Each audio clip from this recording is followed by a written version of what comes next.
Le débat de 2 heures, le premier organisé par les Républicains dans ce cycle électoral, a donné lieu à des échanges animés sur ce que l'un des modérateurs a appelé l'éléphant absent dans la pièce, à savoir l'ancien président Donald Trump.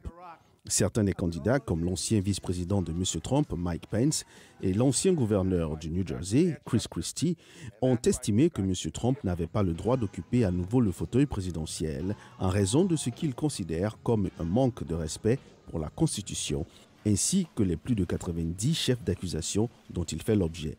L'ancienne gouverneure de Caroline du Sud, Nikki Haley, a déclaré « Trump est l'homme politique le plus détesté des États-Unis. Nous ne pouvons pas gagner une élection générale de cette manière. » Toutefois, le novice en politique Vivek Ramaswamy, qui monte dans les sondages, a soutenu M. Trump, affirmant qu'il était le meilleur président du XXIe siècle. M. Ramaswamy s'est également démarqué en remettant en question le soutien américain à l'Ukraine, affirmant que la Chine représentait une plus grande menace pour les États-Unis que la Russie. Plusieurs autres candidats, dont Nikki Haley, également ancienne ambassadrice des États-Unis aux Nations Unies, ont exprimé leur soutien à l'Ukraine. Après le débat, M. Pence a déclaré aux journalistes que personne n'aurait dû être surpris par sa vigueur sur la scène du débat.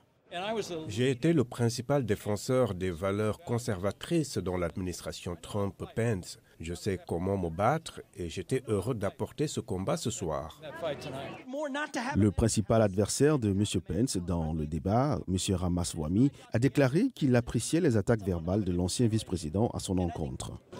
Mike Pence me parle du différentiel d'expérience. Je pense que c'est une bonne chose parce que je ne pense pas que les électeurs dans ce pays soient intéressés par un retour à des gens qui récitent des slogans qu'ils ont appris par cœur en 1980.